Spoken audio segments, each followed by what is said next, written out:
তুমি কি মরবা না? তুমি কি কবরে যাইবা না বাপ? এই পৃথিবীর কত রাজা বাদশাহ কবরে চলে গেছে, তুমি কি কোনোদিন কবরস্থান দেখো নাই? তুমি কারো জানাজা পড়ো নাই?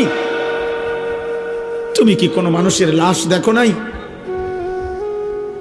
আমি 5 দিন আগে আমার জ্যাঠার সাথে কথা বলে আসছি, বাড়িতে খোঁজ খবর নিছি। 5 দিন পরে আমার জ্যাঠা মারা গেছে।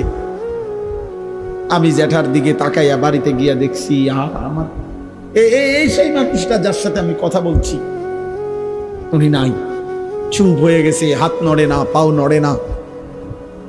আমি জানাজা পড়াইছি আমার জ্যাঠার, তো জানাজার আগে আমি আমার জ্যাঠার কবরটা খালি, তখন কবরে রাখে নাই। আমি কবরের দিকে তাকাইয়া অনেকক্ষণ 8-10 মিনিট হইব, আমার বাবার কবরের পাশে আমার জ্যাঠার কবর। আমার আব্বা আগে ইন্তেকাল করছে।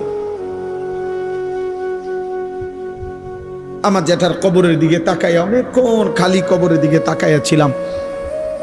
তাকাইয়া আমার মনে হইল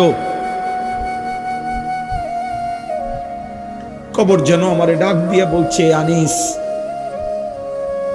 আমার কাছ থেকে 1 মুঠ মাটি দিছিলাম আমি তোমার জ্যাঠারে বানাইবার জন্য, আজ আমার মাটি আমি ফেরত নিলাম। ওয়াফিহা নুঈদুকুম, নওজোয়ান, তোমার মাটি মাটির কাছে ফেরত চলে যাবে। তুমি মাটি ছাড়া আর কিছু না। তোমার এই চোখ, নাক, কান, হাত, পাও, হ্যাঁ, এটা চোখ, নাক, কান, মাটি, মাটি, ওই মাটির টুকরা।